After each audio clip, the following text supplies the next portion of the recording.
اقرار کا موسم is a complete novel by Rukhsana نگار۔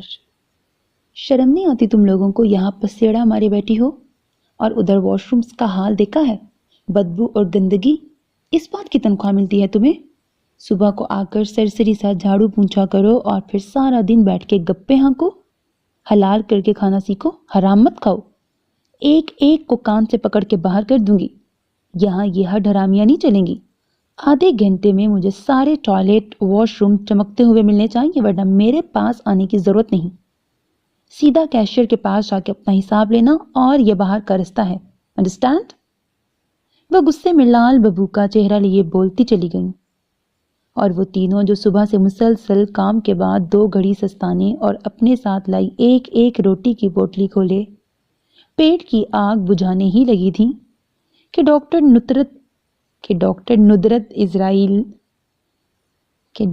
ندرت اسرائیل بنی ان کے سر پر آموجود ہوئیں۔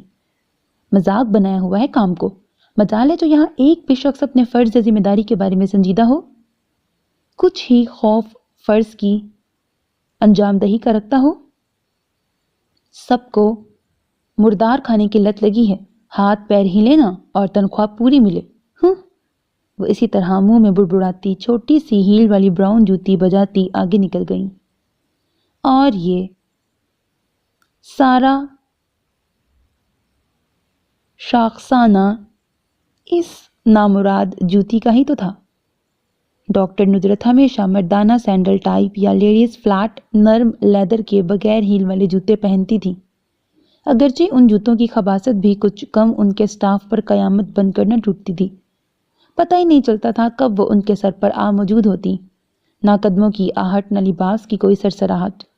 دور سے ان کی آمد کا اعلان کرتی محصور کن خوشبو، کچھ بھی تو ایسا نہ تھا جو ان کے عملے کو چوکنا کرنے میں ان کی مدد کرتا۔ وہ تو کسی موت کے فرشتے کی طرح عین اس کی گدی یا شہرک کے قریب نازل ہوتی، اور اس کے بعد جو ہوتا وہ واقعی دل میں دعا کرتے کہ اس گھڑی موت کا فرشتہ ہی ان کی مدد کو لپک آتا۔ واہ قسمت، غریب کی ہر دعا بلکہ کوئی بھی دعا کب پوری ہوتی ہے۔ اور آج ان کی چھوٹی سی ہیل والی یہ تقریباً فلیٹ جوتی شیرا اور اس کے گروپ کے لیے مصیبت بن گئی۔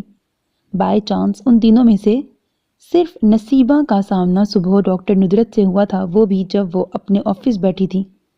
اس نے بھی نہیں دیکھا کہ وہ آج ایک بالکل مختلف جوتی پہن کر آئی ہیں، ورنہ وہ اپنی ساتھیوں کو مطلع ہی کر ڈالتی۔ قدموں کی ہلکی چاپ پر وہ تینوں یہ سمجھی کہ کسی پیشنٹ کی کوئی اٹینڈنٹ ہوگی یا کوئی نرس، مگر توبہ، اس عورت کے سینے میں دل کی جگہ شاید پتھر ہے، وہ بھی چاروں طرف سے نوکدار، جس طرف بھی رخ کرے اگلے کو چھلنی کر ڈالے۔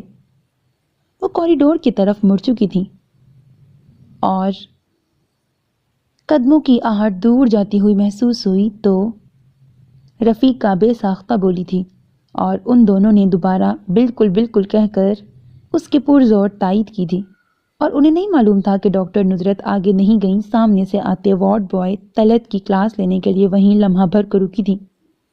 اس عورت کے سینے میں دل کی جگہ شاید پتھر ہے۔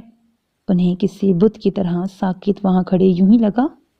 ان کے ارد گرد پتھر ہی تو برسنے لگے ہیں، نوکیلے، تیکھے، چھید دینے والے پتھر، اور ان کی ہر ضرب سے ایک ہی آواز نکل رہی ہو، اس عورت کے سینے میں دل کی جگہ پتھر ہے۔ وارڈ بوائے طلعت کب چوروں کی طرح سر جھکائے آنکھیں اپنے ہی قدموں پہ گاڑے بے آواز مگر سبک رفتاری سے گزر بھی گیا، اور انہوں نے جو اس کو ٹھیک ٹھاک وارڈ کی صفائی پر لیکچر پلانا تھا، سب کہیں انمنٹ سا ہو گیا۔ بس ایک ہی سنگسار کر دینے والے جملے نے ان کو اسی جگہ باندھ کر جیسے لہولہان کر ڈالا۔ وہ وہاں کھڑے کھڑے ڈاکٹر ندرت نہ رہیں، ایک مجروح، مجبور، محروم، عجیب، قابل رحم، خود طرز سی عورت بن گئیں۔ شاید وہ اپنی حالت کا احساس کر کے وہیں پھوٹ پھوٹ کے رونا شروع کر دیتی کہ کوئی ان کے پاس آ کر چپکے سے کھڑا ہو گیا تھا۔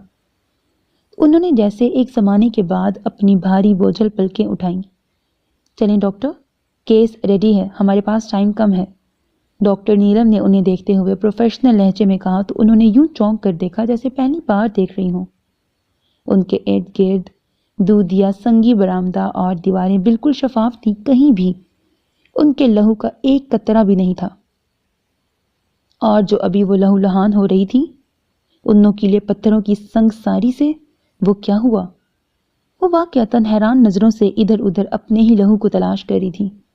نامحسوس طریقے سے انہوں نے اپنے دونوں کندھوں اور سینے کو چھوا۔ کیا ہوا doctor? Are you all right? Doctor Neelam 2 قدم چل کر پلٹیں۔ ڈاکٹر ندرت وہیں کچھ عجیب سے تاثرات چہرے پر لیے کھڑی تھیں۔ چلو، وہ جیسے ہوش میں آ گئیں۔ میرے سینے میں تو دل کی جگہ پتھر ہے، تو پھر پتھر سے خون کیسے نکل سکتا ہے؟ میں بھی احمق ہوں، بالکل نادان، بھلا پتھروں سے بھی خون نکل سکتا ہے؟ وہ خفیف سی استہزائیہ مسکراہٹ سے سر جھٹک کر آگے بڑھ گئیں، مگر پہلا قدم اٹھاتے ہی انہیں محسوس ہوا ان کے لیے اب آگے چلنا اتنا آسان نہیں رہا۔ پچھلے رکے ہوئے قدم نے ان کے بدن کی ساری توانائیاں نچوڑ لی تھیں۔ اب جو چل رہا ہے وہ زندہ ڈاکٹر ندرت نہیں، بلکہ ڈاکٹر ندرت کی لاش ہے، اور لاش کو گھسیٹنا آسان تو نہیں ہوتا۔ یہ انہیں پہلا قدم اٹھانے کے بعد احساس ہوا تھا۔ ان سے یہ لاش گھسیٹی نہیں جا رہی تھی۔ اپنی صحت دیکھی ہے تم نے؟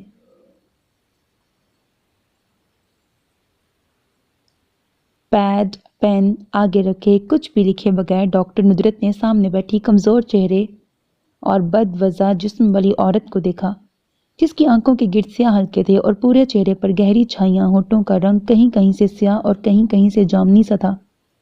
سرخی کی بوند نے اس کے ہونٹوں کی رنگت میں دکھائی دے رہی تھی، نہ چہرے یا جسم کے کسی اور حصے میں۔ عورت نے قدرے شرمندہ سا ہو کر بے بسی سے گردن جھکا لی۔ کیا اس طرح سر جھکا کر مسکین سی بے بسی کا اعتراف کر لینا کافی ہے؟ اس کے سر جھکا دینے پر وہ اور بھی چراغ پاسی ہو گئی۔ تو کیا کروں ڈاکٹر صاحب؟ کھاتی تو ہوں جو ملتا ہے، وہ کوفت بھرے لہجے میں بولی۔ ہاں کھاتی ہوگی، میں کب کہتی ہوں فاقے کرتی ہو؟ پر ایسی ناقص اور ناکافی خوراک کھانے سے اچھا ہے تم فاقے کر کے اپنی جان اور اس آنے والی جان پہ رحم کھا کے پھانسی چڑھ جاؤ۔ غضب خدا کا! ایچ پی لیول دیکھو اپنا، کہاں سے خوراک ملے گی اسے؟ اور تمہارے اپنے جسم کو؟ ارے جو اس نئی جان کو پیدا کرنے کا ذمہ دار ہے، اس کے دنیا میں آنے سے پہلے ہی ہر فرض سے بری ذمہ ہو گیا۔ محض اپنی وقتی خوشی کے نتیجے سے اسے کوئی غرض نہیں۔ اور تم مجھے بتاؤ روبینہ بی بی، پہلے اللہ نے تمہیں 4 جی دے رکھے ہیں، کیا ان کی سب ضروریات، ساری خواہشات پوری کر لیتی ہو جو اس 5ویں کی ذمہ داری بخوشی اٹھانے پہ تیار ہو گئی؟ وہ اب کا تن بھی اسے بخش دینے کے موڈ میں نہیں تھی۔ اس نے بچاؤ کے لیے ادھر ادھر سر گھمایا۔ بائیں طرف کھڑی اس کا بی پی نوٹ کرتی نرس لبوں پر آتی خفیف سی مسکراہٹ دبا کر اس کی طرف معنی خیز نظروں سے دیکھنے لگی۔ اب کیا کریں ڈاکٹر صاحب؟ بندے کے آگے تو زور نہیں چلتا نا؟ وہ اسی مسکین سے لہجے میں سر جھکا کر بے بسی بھرا اعتراف کرتے ہوئے بولی۔ ماشاءاللہ، کیا دلیل ہے اپنی جہالت اور نادانی پر پردہ ڈالنے کی؟ کچھ تو آئیں گی اور بڑے بھول پن سے فرمائیں گی ڈاکٹر صاحبہ کیا کرے پتہ ہی نہیں چلا، اور آخر میں ایک ہی رٹا رٹایا جملہ، جی اللہ کی دین ہے، اور جس روح کو وہ دنیا میں لانے کا فیصلہ کر لیتا ہے اس سے کوئی کیسے بچے؟ وہ اشتعال بھرے لہجے میں میز پر ہلکا سا مکہ مار کے بولی۔ ارے اللہ کی بندیو، خود پہ نہ صحیح اس ملک پہ رحم کرو۔ یہ اتنا بوجھ اتنی خوفناک ہوش ربا انداز میں بڑھتی ہوئی آبادی کو زمین، خوراک، چھت دینے کے قابل نہیں ہے۔ کیوں اسے بھرے جہان میں عبرتگاہ بنانے پر تم سب جاہلوں نے کمر باندھ لی ہے؟ اور روبینہ بی بی، دیکھا ہے تم نے اتنا لو ہے، کسی دن بس یوں ہی منہ سے بھاپ نکالے بغیر چل پڑو گی تو ان 4 کو دیکھنے بھالنے والا کون رہے گا؟ وہی بندہ جس کے آگے تمہارا زور نہیں چلتا۔ تم مر گئی تو وہ کیا کچھ نہیں کر ڈالے گا، کبھی سوچا ہے تم نے؟ ان کا بس نہیں چل رہا تھا اپنے سامنے بیٹھی اس کمزور، مدکوک اور بے بس سی عورت کو اٹھا کے باہر پھینک دیں۔ ہر روز نئے سے نیا طریقہ مارکیٹ میں متعارف ہو رہا ہے، چلو تعداد کم کرنے پر راضی نہیں، کچھ وقفہ تو پیدا کرو، کچھ اپنی جان پہ رحم کرو، تم بچو گی زندہ تو اور بچے پیدا کرو گی۔ بہرحال میں تو تم سے گزشتہ 2 سالوں سے سر پھوڑ رہی ہوں، چلو پہلے 1-2 بار ہوتا ہے، بندہ نادان نہ سمجھ ہوتا ہے، اگرچہ میں اس مصنوعی نہ سمجھی کو بھی نہیں مانتی، پر 2 بچوں کے بعد تو ہوش کرنا چاہیے۔ تم خود بتاتی ہو کہ تمہارے میاں کی آمدنی اتنی نہیں کہ تم 2 جی تو کیا، فقط ایک بچے کی ہی ڈھنگ سے پرورش کر سکو، کہاں 5؟ اب بتاؤ کیا کروں، تمہارے اندر خون کی شدید کمی ہے، اور جیسی کنڈیشن ہے اگر عین وقت پر آ کر آپریٹ کرنا پڑ گیا تو تم سوچ نہیں سکتی، تمہارا یا تمہارے بچے کا بچنا کسی معجزے سے کم نہیں ہوگا۔ کیلشیم، وہ نہ تمہارے جسم میں ہے نہ ہڈیوں میں، بچے کو کیا دو گی؟ اب کس کس کمی کے لیے میں وائٹامن اور سپلیمنٹس لکھ کے دوں؟ خوراک، اچھی خوراک کا نعم البدل ہزار طرح کے وائٹامنز میں بھی نہیں ہے۔ تمہارے والدین ہیں؟ وہ اب تھکے تھکے نڈھال سے لہجے میں بول رہی تھی۔ جی والدہ ہیں، چند ہفتوں کے لیے ان کے پاس چلی جاؤ، تھوڑا آرام اور اچھی خوراک اگر تمہیں مل جائے تو صورتحال کچھ بہتر ہو سکتی ہے۔ وہ اب ڈھیلے ڈھالے انداز میں پیڈ پر دوائیاں لکھ رہی تھی۔ جی کیسے جا سکتی ہوں، ادھر بچوں کی دیکھ بھال کون کرے گا؟ پھر میری والدہ، دیکھا نصرت حال تم نے ان شوہروں کا؟ وہ ہاتھ روک کر پاس کھڑی نرس سے جلے کٹے انداز میں بولی، بچے پیدا کرنے میں ان سے بڑا مہربان کوئی نہیں، اور سنبھالنے کی بات آئے تو ان سے زیادہ انجان، معصوم اور بے بہرا کوئی نہیں۔ بھلا بتاؤ یہ کیا یہ بچے اکیلی عورت کے ہوتے ہیں؟ پیدا کرتے ہوئے بھی اپنی اکیلی جان پر 100 عذاب جھیلے، 9 مہینوں کا بھی کڑا امتحان ان مردوں کے حصے میں آ جائے تو ان کے ہوش ٹھکانے لگ جائیں کہ کوئی بچے پیدا کرنے کیا سوچنے کی بھی جرت نہ کرے۔ عورت پیدا کرے، سنبھالے، اور جب خدا نہ خواستہ نسل کی بقا کی حفاظت کے دوران اگر اس بیچاری عورت کی جان تختہ مشق بننے لگے تو ان مردوں سے بڑھ کر کوئی طوطا چشم نہیں۔